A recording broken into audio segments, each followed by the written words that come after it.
नमस्कार RT academy आपण मानक स्वागत। आज आम ये भिडियो रे भक्त कवि मधुसूदन राव को जीवनी लेखिबा एवं आपण माने यहाकू रचना एवं भाषण पई मध्य व्यवहार करि परिबे। तेबे चलंतु डेर न करी भिडियोटी को आरंभ करिबा। मधुसूदन राव जड़े कवि तथा लेखक थिले। से ओडिशा रे भक्त कवि भाव में बेस जनाशुना। से 1853 मसीहा जानुआरी मास 19 तारिख रे जन्मग्रहण करथिले। जड़े ओडिया कवि, ओडिया भाषा आंदोलन अन्यतम पुरोधा, ओडिया भाषार प्रथम वर्णबोध छबिल मधु वर्णबोधर प्रणेता। से एकाधार रे थिले जड़े आदर्श शिक्षक, कवि, साहित्यिक, पंडित, सुसंगठक, समाज संस्कारक एवं जड़े स्वाधीनता संग्रामी।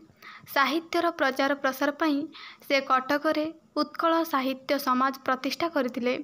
तांकर पूर्वपुरुष माने महाराष्ट्रर नागपुरस्थ भोंसला राज परिवारर थिले।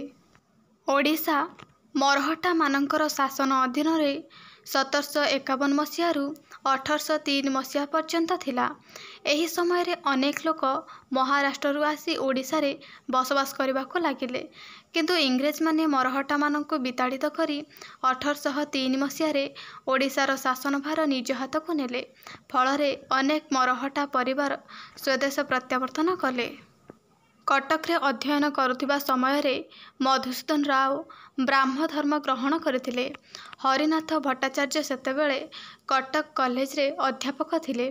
मधुसूदन शिक्षा विभाग रे विभिन्न पदवी रे कार्य करी शेष रे मासिक 500 वेतन रे इंस्पेक्टर पदवी अवसर ग्रहण करथिले।